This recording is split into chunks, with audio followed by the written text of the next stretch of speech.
The way you present yourself is everything. It doesn't matter how talented, good-looking, or intelligent you are. If you lack confidence, you're holding yourself back.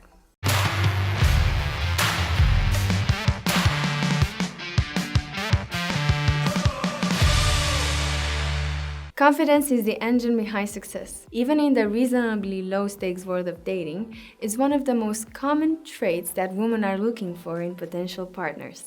Likewise, when one looks at the higher echelons of any industry, you'll not necessarily find the most talented in the field. Instead, you'll find competent, confident, and charismatic individuals. Like it or not, in almost all areas of life, confidence can be the difference between success and failure. Given the choice between someone who appears semi-competent and self-assured, or a talented but nervous individual, most of us will choose the first one. Fortunately for us, confidence is an illusion. It's little more than a social magic trick. When you pull the mechanisms of confidence apart, you'll discover people are not born with confidence. But that's great news. What it means is that with a little practice, anyone can learn to be confident. The only difference between you and those high-flying confident individuals who seem to breeze their way through life is a little social sleight of hand. Like a magic trick, confidence is a series of rather dull and somewhat mechanical actions. Individually, they appear to be nothing special, but when put together, they add up to create the illusion of something bigger. Today we'll look at just a few steps that will put you on the path to a well-deserved sense of self-confidence. Number 1. Understand how confidence works.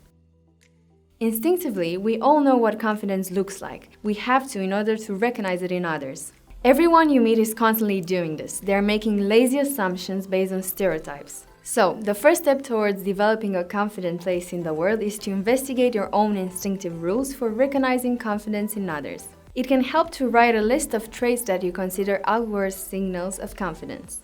Don't spend too much time doing this. Let it flow as quickly and as unfiltered as possible. Then use this list as a blueprint for how you'll present yourself to the world. Trust me, others will almost certainly be using an almost identically psychological list.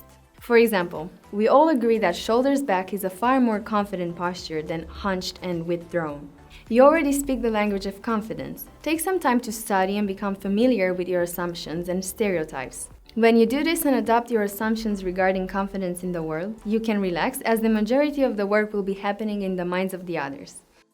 Number 2. Pay attention to your body language.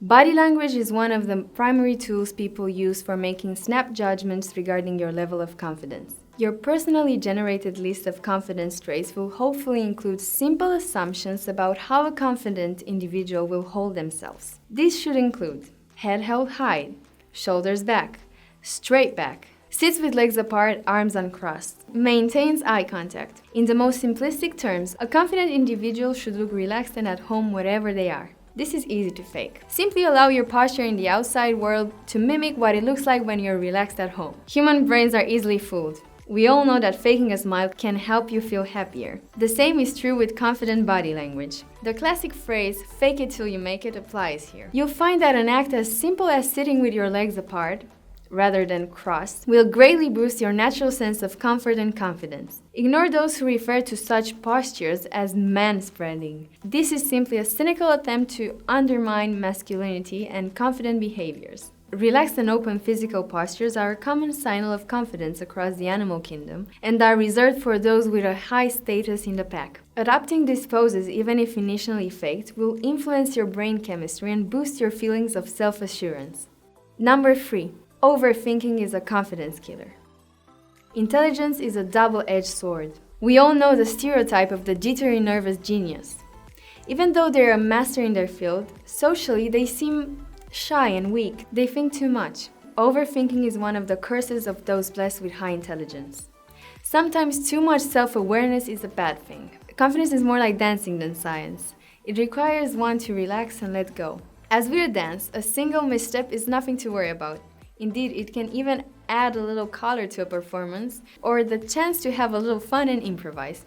Equally, social interactions require the same kind of relaxed and fluid approach. Confidence is never scripted. It is always calm and reflexive. Save your mental energy for where it counts, your work. Socially, remember you're in a dance and you're doing it for the fun. Number 4. Know your strengths. Know what you're good at. Often, those with low self-confidence have not spent the time to assess their strengths. After all, how can you feel happy in yourself if you've not taken the time to recognize what you're good at? Take some time to recognize your strengths. Write a list, make daily morning affirmations to remind yourself of your value. We all know that preparation before a job interview will greatly increase and help you grow the confidence you have in yourself when talking to your employer. In the same way, affirmations and an understanding of what you love about yourself will keep you constantly prepared for the endless flow of personality interviews that occur during each social interaction. Know what you're good at and keep it fresh in your mind. Number 5. Be a good person. It's hard to be confident if deep down you know you stink.